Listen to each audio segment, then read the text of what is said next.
ನಾನೇನು ಹೇಳಿದ್ದನ್ನು ನೀನು ಕೇಳ್ತೀಂದರೆ ಮಾತ್ರ ನಾನು ಮದುವೆ ಆಗ್ತೇನೆ ಅಂತ ಒಪ್ಪಿಗೆ ಪಡೆದ ಮೇಲೆ ಅವಳ ಹೆಸರು ಮೋಹಿನಿ ಅಂತ. ಅವಳನ್ನು ಭೇಟಿಯಾಗಿ ಮದುವೆ ಆದ ಮೇಲೂ ಸ್ವಲ್ಪ ಸವತಿಯರ ಸಂಬಂಧದ ಗಲಾಟೆ ಅಂತ ಅನ್ನೋದು ಒಳಗಿಂದೊಳಗೆ. ಸಂಧ್ಯಾವಳಿ ಯಾವತ್ತೂ ಗಲಾಟೆ ಮಾಡಲಿಲ್ಲ, ಆದರೆ ಎಲ್ಲದಕ್ಕೂ ಅವಳನ್ನು ಸ್ಥಾನಮಾನದಲ್ಲಿ ಇಟ್ಟು ಮಾತಾಡ್ತಾ ಇದ್ದ. ಅದರಿಂದಾಗಿ ಇವಳೇ ಸ್ವಲ್ಪ ಆಕ್ಷೇಪ ಮಾಡ್ತಾ ಇದ್ಲು. ಕೊನೆಗೆ ರಾಜ್ಯವನ್ನೆಲ್ಲ ಮಗನಿಗೆ ಕೊಟ್ಟು ಬಿಡು, ಇವ್ರು ಯಾರು ನನ್ನ ಜೊತೆಗೆ ಬರಬಾರ್ದು, ನೀನು ಮತ್ತು ನಾನು ಇಬ್ಬರೇ ಓಡಾಡಬೇಕು ಅಂತ ಅವಳು ಮೋಹಿನಿ ಕರಾರು ಹೂಡಿದಾಗ ಎಲ್ಲರೂ ಜಗಳ ಆಡ್ತಾರೆ ಉಳಿದವರು, ಅರಮನೆಯಲ್ಲಿದ್ದವರು. ಕೊನೆಗೆ ಧರ್ಮಾಂಗದ ಹೇಳ್ತಾನೆ, ಅಪ್ಪನ ಯಾವುದೋ ಒಂದು ಮಾತಿಗೆ ಒಡ್ಡಿ ಈಗ ಅವಳು ಕೇಳಿಯೇ ಇದ್ದಾಳೆ ಈ ಹಿಂದೆನೇ ನನ್ನ ಮಾತು ಕೇಳಬೇಕು ಅಂತ. ಸರಿ, ಈಗ ವಿಹಾರ ಅಷ್ಟೇ ಅಲ್ವ ಕೇಳ್ತಾ ಇರೋದು, ಅಪ್ಪ ನನಗೆ ಸ್ವಲ್ಪ ಧೈರ್ಯ ಬಂದಿದೆ, ನೀವು ಮತ್ತೆ ಯಾವಾಗ ಕೇಳಿದ್ರು ನಾನು ರೆಡಿ. ಇಲ್ಲ ನಾನು ಕೇಳಲಿಕ್ಕೆ ಅಂತ ಬರೋದೇ ಇಲ್ಲ, ನಿನಗೆ ಅಧಿಕಾರ ಪೂರ್ತಿ ಕೊಡ್ತೇನೆ ಅಂತ ಹೇಳಿ ಜವಾಬ್ದಾರಿ ಪೂರ್ತಿ ಕೊಟ್ಟು ಅವಳ ಜೊತೆಗೆ ಓಡಾಡ್ತಾನೆ. ಈ ವಿಹಾರ ನಡೆಸ್ತಾ ಬರುವ ಸಂದರ್ಭದಲ್ಲೇ ಮಗನೂ ಕೂಡ ತಂದೆಯ ಒಪ್ಪಿಗೆಯನ್ನು ಪಡೆದು ಇನ್ನಷ್ಟು ದಿಕ್ಕುಗಳಲ್ಲಿ ರಾಜ್ಯಭಾರವನ್ನು ನಡೆಸುವುದಕ್ಕೋಸ್ಕರ ದಿಗ್ವಿಜಯ ಮಾಡ್ತಾನೆ. ಅದರಿಂದ ಗೆದ್ದು ಬರ್ತಾನೆ. ಇವಳದ್ದು ಅಧಿಕಾರ ಒಂದರ ಮೇಲೆ ಜಾಸ್ತಿ ಆಗ್ತಾ ಹೋಗುತ್ತೆ. ಯಾವುದೋ ಒಂದು ತಾನು ಯಾವುದು ಮಾಡಬೇಕಾದ ಕೃಚ್ಛ್ರಾಚರಣೆಯನ್ನು ಸಂಧ್ಯಾವಳಿಯ ಕೈಯಲ್ಲಿ ಮಾಡಿಸ್ತಾನೆ. ಕೃಚ್ಛ್ರಾಚರಣೆ ಅಂದರೆ ದೇಹದಂಡನೆ, ಎಷ್ಟೋ ಕಾಲ ಆಹಾರ ಇಲ್ಲದೆ ಇರುವುದು, ಉಪವಾಸ ವ್ರತ ಇತ್ಯಾದಿಗಳೆಲ್ಲವನ್ನು ಕೂಡ ಸಂಧ್ಯಾವಳಿ ನಡೆಸಬೇಕು ಅಂತ ನಾನು ಹೇಳಿದಾಗ ಕೇಳಬೇಕು ಅಂತಂದರೆ ಅವಳಿಂದ ಮಾಡಿಸು ಅಂತ. ಅವಳು ಪಾಪ ಅದನ್ನು ಮಾಡ್ತಾಳೆ, ಒಂದು ಸ್ವಲ್ಪವೂ ಬೇಸರ ಇಲ್ಲದೆ ಮಾಡ್ತಾಳೆ. ಒಂದು ದಿವಸ ಯಥಾ ಪ್ರಕಾರ ದಿನತ್ರಯ ವ್ರತ, ಈ ದಶಮಿ ಏಕಾದಶಿ ದ್ವಾದಶಿಯ ವ್ರತಕ್ಕೋಸ್ಕರ ಅವನು ಬಹಳ ನಿಷ್ಠೆಯಿಂದ ಒಂದು ದಿವಸವೂ ತಪ್ಪದಂತೆ ಮಾಡ್ತಾ ಇರ್ತಾನೆ. ಈಗ ಅವಳಿಗೆ ಹಠ ಸಾಧಿಸಬೇಕು ಅಂತ ಅನ್ನಿಸಿ, ಇವತ್ತು ನನಗೊಂದು ನಡೆಸ್ಕೊಡ್ಬೇಕು, ಏನು ನೀವು ಏಕಾದಶಿ ಊಟ ಮಾಡಬೇಕು. ಇದರಲ್ಲಿ ತುಂಬ ಜಗಳ ಇದೆ ಮಧ್ಯದಲ್ಲಿ, ನಾನು ವಿಸ್ತಾರಕ್ಕೂ ಅದರ ಸಾರಭೂತವಾದ ಅಂಶ ಇದು. ಏಕಾದಶಿ ತಿಂದರೆ ಏನಾಗುತ್ತೆ ನೋಡೋಣ. ಈ ಗಲಾಟೆ ನಮ್ಮ ಗಲಾಟೆಯೇ, ಇವತ್ತು ಎಲ್ಲರ ಮನೆಯಲ್ಲಿ ನಡೆಯುವ ಗಲಾಟೆ. ನಾನು ಅದನ್ನು ವಿಸ್ತಾರ ಮಾಡಲಿಕ್ಕೆ ಹೋದರೆ ತುಂಬ ಜಾಸ್ತಿ ಆಗುತ್ತೆ. ನಮ್ಮ ಮನೆಯಲ್ಲಿ ಆಗೋ ಗಲಾಟೆಯನ್ನು ಯೋಚನೆ ಮಾಡಿ, ಏನೇನು ಗಲಾಟೆ ಆಗುತ್ತೆ. ಶಾಲೆಯಲ್ಲಿ ತಲೆ ತಿರುಗಿ ಬಿದ್ದರೆ ಯಾರು ನೋಡ್ಕೋತಾರೆ ಅಂತ ಮಕ್ಕಳಿಗೆ, ಆಫೀಸಲ್ಲಿ ತಲೆ ತಿರುಗಿ ಬಿದ್ದರೆ ನೋಡ್ಕೊಳ್ತಾರೆ ಆಫೀಸಲ್ಲಿದ್ದವರಿಗೆ. ಇಲ್ಲಿ ಅದೇ ರೀತಿ ರಾಜನಾದವನು, ಹಿಂದೆ ಮಾತು ಇದೆ, ರಾಜನಾದವನು ಮಾಡಬೇಕಾಗಿಲ್ಲ, ಇವ್ರು ಮಾಡಬೇಕಾಗಿಲ್ಲ ಅಂತ ಕೆಲವರನ್ನು ಹೇಳ್ತಾರೆ. ಯುದ್ಧದಲ್ಲಿರುವವನನ್ನು ಮಾಡಬೇಕಾಗಿಲ್ಲ ಹಾಗೆ ಹೀಗೆ ಅಂತ. ಅದರಲ್ಲಿ ಕೆಲವರಿಗೆ ಹೌದು, ರೋಗಿಷ್ಠರಾದವರಿಗೆ, ಗರ್ಭಿಣಿಯಾಗಿದ್ದವರಿಗೆ, ಅಥವಾ ವೃದ್ಧರಾಗಿ ದೇಹದಲ್ಲಿ ಶಕ್ತಿ ಸಾಮರ್ಥ್ಯ ಇಲ್ಲದವರಿಗೆ, ತೀರ ಚಿಕ್ಕ ಮಕ್ಕಳಿಗೆ, ಇವರಿಗೆಲ್ಲ ಹೇಳಿದೆ. ಇದರ ಹಾಗೆಯೇ ಕೆಲವು ಸಂದರ್ಭದಲ್ಲಿ ಉಪವಾಸ ಮಾಡಬಾರ್ದು ಅಂತ ಹೇಳುವುದನ್ನು ಏಕಾದಶಿಗೆ ಜೋಡಿಸಿ ಅವಳು ಗೌತಮರ ಮತ ಇದು ಅಂತ ಹೇಳಿ ರಾಜನ ಹತ್ರ ಚೆನ್ನಾಗಿ ವಾದ ಮಾಡ್ತಾಳೆ. ತಿಂದರೆ ಏನು ತಪ್ಪು, ಅನ್ನ ತಿಂದರೆ ಏನು ತಪ್ಪು, ಅಥವಾ ಇನ್ನೊಂದು ತಿಂದರೆ ಏನು ತಪ್ಪು, ಅನ್ನ ಬೇಡ ಬೇರೆ ತಿನ್ನಿ, ನಮ್ಮಲ್ಲಿ ಇವತ್ತು ಏಕಾದಶಿ ಅಂತಂದರೆ ಉಳಿದ ದಿನಕ್ಕಿಂತ ಡಬಲ್ ಖರ್ಚು, ಆ ಖರ್ಚಿನ ಸ್ವರೂಪದಲ್ಲಿ ರಾಜನಾಗಿ ನೀನು ಇದನ್ನೆಲ್ಲ ಮಾಡೋದ್ರಲ್ಲಿ ಏನು ತಪ್ಪಿದೆ ಅಂತ ಅನೇಕ ವಾದಗಳನ್ನು ಮಾಡ್ತಾಳೆ. ಈ ವಾದಗಳನ್ನು ಮಾಡಿದಾಗ ರುಗ್ಮಾಂಗದ ಸ್ವಲ್ಪವೂ ವಿಚಲಿತನಾಗೋದಿಲ್ಲ. ನಮಗೆ ಏನಾದರೂ ಒಂದು ಧರ್ಮದಲ್ಲಿ ಸ್ವಲ್ಪ ತೆಳುವಾಗುತ್ತೆ ಅಂತ ತಕ್ಷಣ ನಾವು ಚಿಗುರು ಬಿಡ್ತೇವೆ, ಹೀಗೆ ಮಾಡ್ಬೋದಲ್ವ, ಸುಲಭ ಅಲ್ವಾ ಅಂತ. ರಾಜ ಏನು ಹೇಳಿದರೂ ಮಾಡೋದಿಲ್ಲ. ಒಂದೋ ನೀನು ಆಹಾರವನ್ನು ಸ್ವೀಕರಿಸಬೇಕು, ಏಕಾದಶಿ ಅನ್ನ ಉಣಬೇಕು, ಇಲ್ಲ ಅಂತಾದರೆ ಇದು ಬಿಟ್ಟು ಬೇರೆ ಏನಾದರೂ ಹೇಳು ಮಾಡ್ತೇನೆ ಅಂತಾನೆ. ನಾನು ಹಂತವಾದ ಪ್ರಸಂಗಗಳನ್ನೆಲ್ಲ ಬಿಟ್ಟೆ. ಕೊನೆಗೆ ಅವಳು ಏನು ಹೇಳ್ತಾಳೆ ಅಂದರೆ, ನಿನ್ನ ಮಗನ ತಲೆ ತೆಗಿ ಅಂತ. ಮಗ ಅಂದರೆ ತುಂಬ ಇಷ್ಟ ಇರುತ್ತೆ, ಯಾಕೆಂದರೆ ತನ್ನ ಎಲ್ಲ ಆಲೋಚನೆಗಳನ್ನು ಸಾಕಾರಗೊಳಿಸಿ ಪ್ರಜೆಗಳೆಲ್ಲ ಅದನ್ನು ತರುವ ಪ್ರಯತ್ನ ಮಾಡಿರ್ತಾನೆ. ಅದರಿಗೆ ಮಗ ಅಂದರೆ ಜೀವ ಅವನಿಗೆ. ಅದರಿಂದಾಗಿ ಮಗನ ತಲೆ ತೆಗಿ, ಏನೋ ಒಂದು ಆಗಲೇಬೇಕೀಗ ಅಂತ. ಸರಿ, ಕೊನೆಗೆ ಅವನು ಧರ್ಮಾಂಗದನೇ ಹೇಳ್ತಾನೆ, ಅಪ್ಪ ನೀನು ವ್ರತ ಬಿಡಬೇಡ, ನನ್ನ ತಲೆ ತೆಗಿ, ತೊಂದರೆ ಇಲ್ಲ ಅಂತ. ಅವಳು ಕೂಡ ಒಂದು 2-3 ಕಥೆ ಹೇಳ್ತಾಳೆ, ಮಾಡಬೇಡ ಹೀಗೆ, ಗಂಡನ ವಿಷಯದಲ್ಲಿ ನೀನು ಈ ರೀತಿ ನಡೆಯುವುದು ತಪ್ಪು, ಅನರ್ಥ ಆಗುತ್ತೆ ಅಂತ. ಇದರ ಮಧ್ಯದಲ್ಲಿ ವಿಹಾರಕ್ಕೆ ಹೋದಾಗ ಒಂದು ಹಲ್ಲಿ ಆ ಕುದುರೆಯ ಕಾಲು ಕೆಳಗೆ ಸಿಕ್ಕಿ ಜೀವ ಬಿಡ್ತಾ ಇರುವಾಗ ಅವನು ಅದನ್ನು ಮಾತಾಡಿಸ್ತಾನೆ, ನನ್ನಿಂದ ತಪ್ಪಾಯಿತು, ಕ್ಷಮಿಸಿಬಿಡು ಅಂತ. ಇಲ್ಲ ನನಗೆ ನೀನು ಸಿಕ್ಕಿದ್ರಿಂದ ನನಗೆ ಉದ್ಧಾರ ಆಗಿದ್ದು, ನಾನು ಒಂದು ಹೆಣ್ಣು ಹಲ್ಲಿ ಅದು ಹೇಳುತ್ತೆ, ನಾನು ಹಿಂದೆ ನನ್ನ ಗಂಡನನ್ನು ವಶ ಮಾಡಬೇಕು ಅಂತ ತಾಯಿ ತಂದು ಅವ್ನು ನಾನು ಹೇಳಿದ ಹಾಗೆ ಮಾಡಬೇಕು ಅಂತ ಕೇಳಿ ತುಂಬ ಅವನಿಗೆ ಕಾಟ ಕೊಟ್ಟೆ. ಅವನು ಮೊದಲು ನನ್ನನ್ನು ಸ್ವಲ್ಪ ಯಾವುದೋ ಒಂದು ಕಾರಣಕ್ಕಾಗಿ ಕೆಲಸ ಮಾಡಲಿಲ್ಲ ಅಂತ ತಿರಸ್ಕಾರ ಮಾಡಿದ. ಅದಕ್ಕೆ ನಾನು ಜೀವನ ಪೂರ್ತಿ ಅವನನ್ನು ನನ್ನ ವಶದಲ್ಲಿ ಇಟ್ಟುಕೊಳ್ಳಿಕ್ಕೋಸ್ಕರ ಯಾವುದೋ, ಅದರಲ್ಲಿ ತುಂಬ ವಿವರ ಇದೆ ಏನೇನು ಮಾಡಿದ್ಲು ಅಂತ. ಅದೆಲ್ಲವನ್ನು ಮಾಡಿ ಕೊನೆಗೆ ಅವನನ್ನು ತುಂಬ ಗೋಳೈಕೊಂಡೆ. ಅದಕ್ಕೆ ನನಗೆ ಹೀಗೆ ಶಿಕ್ಷೆ ಆಯಿತು. ಕೊನೆಗೆ ಅದನ್ನು ತಪ್ಪಿಸಿ ಸರಿ ಮಾಡಬೇಕಾದ ತಾಯಿತವನ್ನು ಕಟ್ಟಿ ವ್ಯವಸ್ಥೆ ಮಾಡಿದರು. ಅವನಿಗೆ ಮುಂದೆ ತನ್ನ ಧರ್ಮದ ವ್ಯವಸ್ಥೆ ಎಲ್ಲ ಮರೆತು ಹೋಗಿ ನಾನು ಹೇಳಿದಾಗ ಮಾಡ್ತಾಯಿದ್ದೆ, ನಾನು ಹೇಳಿದಾಗ ಇರ್ತಾಯಿದ್ದೆ, ಅಷ್ಟು ಬಿಟ್ಟರೆ ಬೇರೆ ಏನು ಮಾಡ್ಕೊಳ್ಳಿಕ್ಕೆ ಅವನಿಗೆ ಅವಕಾಶ ಆಗಲಿಲ್ಲ. ಅವನ ಧರ್ಮದಲ್ಲಿ ನಡೀಲಿಕ್ಕಾಗದಂತೆ ಚ್ಯುತಿ ಮಾಡಿದ್ದರ ಪರಿಣಾಮವಾಗಿ ನನ್ನನ್ನು ಅನೇಕ ರೀತಿಯ ಶಿಕ್ಷೆಯಲ್ಲಿ ಒಳಪಡಿಸಿ ಕೊನೆಗೆ ಯಮಧರ್ಮ ಈ ಹಲ್ಲಿಯ ರೂಪದಲ್ಲಿ ಇಳಿಸಿ ನಿನ್ನ ಸ್ಪರ್ಶ ಆದಮೇಲೆ ನನಗೆ ಉದ್ಧಾರ ಆಗುತ್ತೆ ಅಂತ ಹೇಳಿದೆ. ಇವತ್ತು ನಿನ್ನ ದರ್ಶನ ಆಯಿತು, ನನಗೆ ಸಂತೋಷ ಆಯಿತು ಅಂತ ಹೇಳಿದಾಗ ನನ್ನನ್ನು ಉದ್ಧಾರ ಮಾಡು ಅಂತ ಕೇಳಿದಾಗ ಶ್ರವಣದ್ವಾದಶಿಯ ಉಪವಾಸದ ಫಲದ ಒಂದು ಪುಣ್ಯವನ್ನು ಆ ಹಲ್ಲಿಗೆ ಜೀವಕ್ಕೆ ಇತ್ತು ಆಕೆಯನ್ನು ಉತ್ತಮವಾದ ಲೋಕಕ್ಕೆ ಕಳುಹಿಸಿಕೊಟ್ಟ ಅಂತ ಒಂದು ಕಥೆ ಬರುತ್ತೆ. ಇದರ ಮಧ್ಯದಲ್ಲೇ ಮೋಹಿನಿಯ ಈ ಗಲಾಟೆಯೂ ಬರುತ್ತೆ.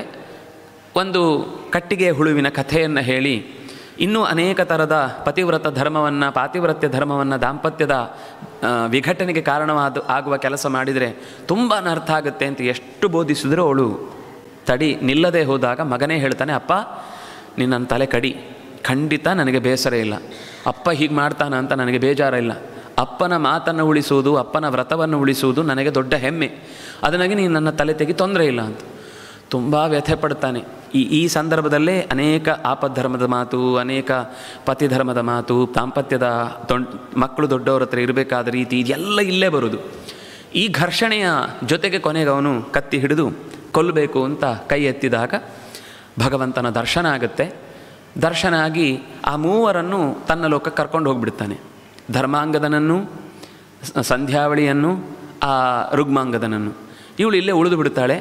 ಅವಳಿಗೆ ಏನಾಯಿತು ಯಾಕಾಯಿತು ಒಂದು ಗೊತ್ತಾಗೋದಿಲ್ಲ. ಆ ವಸು ಅಂತ ಒಬ್ಬ ಅವರ ಮಂತ್ರಿ ಇರ್ತಾನೆ, ಅವನು ತುಂಬ ತಪಸ್ವಿ, ಸಿಟ್ಟು ಬರುತ್ತೆ ಸಿಕ್ಕಾಪಟ್ಟೆ, ಇಡೀ ದೇಶವೇ ಅನಾಥ ಆಗಿ ಹೋಯ್ತು ಈಗ ನಿನ್ನಿಂದಾಗಿ ಅಂತ ಹೇಳಿ ಅವನು ಬಹಳ ಘೋರವಾಗಿ ಶಪಿಸ್ತಾನೆ, ನಿನಗೆ ಒಂದು ಸ್ವಲ್ಪವೂ ಕೂಡ ಒಳಿತಿನ ದಾರಿ ಕಾಣದೇ ಹೋಗಲಿ ಅಂತ. ಇದರ ಫಲವಾಗಿ ಅವಳು ಅನೇಕ ಕಷ್ಟಗಳನ್ನು ಅನುಭವಿಸ್ತಾಳೆ. ಅನುಭವಿಸಿ ನರಕಕ್ಕೆ ಹೋಗ್ತಾಳೆ, ಅಲ್ಲೂ ಮುಗಿಯುವುದಿಲ್ಲ, ಮತ್ತೆ ಭೂಮಿಗೆ ಬರ್ತಾಳೆ, ಅಲ್ಲೂ ಮುಗಿಯುವುದಿಲ್ಲ. ಕೊನೆಗೆ ಒಬ್ಬರು ಪೂರ್ವದಲ್ಲೇ ಇದ್ದ ಒಬ್ಬರು ಪುರೋಹಿತರು ಸಿಕ್ಕಿ ಮಾತಾಡ್ತಾರೆ. ಆಗ ಅವಳು ಹೇಳ್ತಾಳೆ, ನಾನು ಅದೇ ಮನೆಯಲ್ಲಿ ಹುಟ್ಟಿ ಬಂದವಳು, ಇಷ್ಟೆಲ್ಲ ಒದ್ದಾಡ್ತಾ ಇದ್ದೇನೆ ಅಂತ. ಕೊನೆಗೆ ಅವರು ಈ 37 ಅಧ್ಯಾಯ ಆದಮೇಲೆ ಮುಂದಿನ 82 ಅಧ್ಯಾಯದ ತನಕ ಅನೇಕ ಕ್ಷೇತ್ರಗಳ ಪರ್ಯಟನೆ ಮಾಡಿಸಿ ಆಕೆಯನ್ನು ಕರ್ಕೊಂಡು ಹೋಗಿ ಅಲ್ಲೆಲ್ಲ ಕಡೆಯಲ್ಲೂ ಕೂಡ ವಿಶಿಷ್ಟವಾದ ರೀತಿಯ ಸ್ನಾನ, ದೊಡ್ಡವರ ಜೊತೆಗಿನ ಸಂಭಾಷಣೆ, ಉಪನ್ಯಾಸ ಇದೆಲ್ಲದರಲ್ಲೂ ಸೇರಿಸುವಂತೆ ಮಾಡಿ ಆದಮೇಲೆ ಕೊನೆಗೆ ಅವಳು ತೀರ್ಥ ಪರ್ಯಟನೆಯ ಫಲವಾಗಿ ಭಗವಂತನನ್ನು ಹೊಂದುತ್ತಾಳೆ ಅಂತ ಅಲ್ಲಿ ಆ ಕಥೆ ಮುಕ್ತಾಯ ಆಗುತ್ತೆ. ಅದರ ಜೊತೆಗೆ ಈ ಪುರಾಣದ ಚಿಂತನೆಯನ್ನು ಮಾಡುವಾಗ ಯಾರು ಮಾಡಬಹುದು? ಕಿವಿ ಇದ್ದವರೆಲ್ಲ ಮಾಡಬಹುದು. ಯಾಕೆ ಮಾಡ್ಬೋದು? ಇನ್ನು ನಿಮ್ಗೇನು ಬಯಕೆ ಇದ್ದರೂ ಮಾಡ್ಬೋದು. ಅಲ್ಲ, ಬಯಕೆ ಇದ್ದರೆ ಮಾತ್ರ ಮಾಡಬೇಕಾ? ಬೇಡ, ಕೇಳಬೇಕು ಅಂತ ಅನ್ನೋ ಖುಷಿಗೋಸ್ಕರ ಮಾಡಿದರೆ ನೀವು ಕೇಳದೇ ಇರುವ ಎಲ್ಲ ಫಲ ಸಿಗುತ್ತೆ. ಒಂದು ಅಧ್ಯಾಯ ಪೂರ್ತಿ ಇದೆ, ನಾನು ಎಲ್ಲ ಬಿಡಿಸಿ ಹೇಳ್ತಾ ಇಲ್ಲ. ಅಲ್ಲಿ ಆ ಮಾತು ಒಂದು ಓದುವುದಾದರೆ, ವಿಪ್ರೋ ವೇದ ನಿಧಿರ್ಭೂಯಾತ್, ಶಾಸ್ತ್ರದ ಅಧ್ಯಯನವನ್ನು ಚೆನ್ನಾಗಿ ಮಾಡಬೇಕು ಅಂತ ಬಯಕೆ ಇದ್ದವನು ಈ ಪುರಾಣವನ್ನು ಕೇಳಿದರೆ ಅವನಿಗೆ ಶಾಸ್ತ್ರದ ಹೇಗೆ ನಾವು ವೇದಾಂತ ಗೋ ಬ್ರಾಹ್ಮಣ ಸ್ಯಾತ್, ಕ್ಷತ್ರಿಯೋ ವಿಜಯೀ ಭವೇತ್, ವೈಶ್ಯೋ ಧನ ಸಮೃದ್ಧ ಸ್ಯಾತ್, ಶೂದ್ರ ಸುಖಮವಾಪ್ನಿಯಾತ್ ಅಂತ ಸಹಸ್ರನಾಮವನ್ನು ಎಂಥವರು ಕೂಡ ಪಾರಾಯಣ ಮಾಡಬಹುದು ಅಂತ ಸ್ವತಃ ಸಹಸ್ರನಾಮದ ಕೊನೆಯ ಫಲಸ್ತುತಿಯಲ್ಲೇ ಹೇಳುವಂತೆ ಇಲ್ಲೂ ಕೂಡ ಅದೇ ಮಾತು ಬಂದಿದೆ. ಯಾರು ಬೇಕಾದರೂ ಹೇಳ್ಬೋದು. ನಮಗೆ ದೊಡ್ಡ ಪ್ರಶ್ನೆ, ನಾವು ಹೇಳ್ಬೋದು, ಅವರು ಹೇಳ್ಬೋದು. ನಾಲಿಗಿದೆಯೋ, ಮನಸ್ಸಿದೆಯೋ, ಪ್ರೀತಿ ಇದೆಯೋ ಹೇಳಿ. ತಪ್ಪಾಗುತ್ತೆ, ತೊಂದರೆ ಇಲ್ಲ, ತಿದ್ಕೊಳ್ತಾ ಹೋಗಿ. ಅಲ್ಲ, ಉಪದೇಶ ಇಲ್ಲ, ಖಂಡಿತ ಉಪದೇಶ ಬೇಕಿಲ್ಲ. ಅಲ್ಲ, ನಮ್ಮ ಬೈತಾರೆ, ಅವ್ರ ಮುಂದೆ ಹೇಳಬೇಡಿ. ಅಲ್ಲ, ಬಾಯ್ಪಾಠ ಬರಲ್ಲ, ನೋಡ್ಕೊಂಡು ಹೇಳಿ. ಇನ್ನು ಎಷ್ಟು ಕನ್ಸೆಷನ್ ಕೊಡ್ಬೋದು? ನಿಮ್ಮ ಬಾಯೊಳಗೆ ಇಳಿದು ನಾನಂತೂ ಹೇಳಲಿಕ್ಕಾಗೋದಿಲ್ಲ.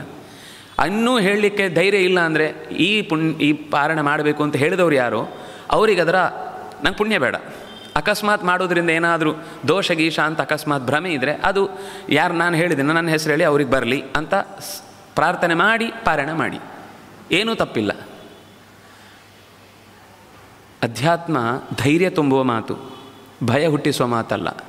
ಅದನ್ನಿಲ್ಲಿ ಅವರು ಮತ್ತೆ ಹೇಳ್ತಾರೆ, ವೈಶ್ಯೋಧನ ಸಮೃದ್ಧಸ್ಯ ಶೂದ್ರೋ ಮುಚ್ಚೇತ ದುಃಖತಃ. ಎಲ್ಲ ಬಗೆಯ ದುಃಖಗಳಿಂದಲೂ ಪರಿಹಾರ ಪಡೀತಾನೆ.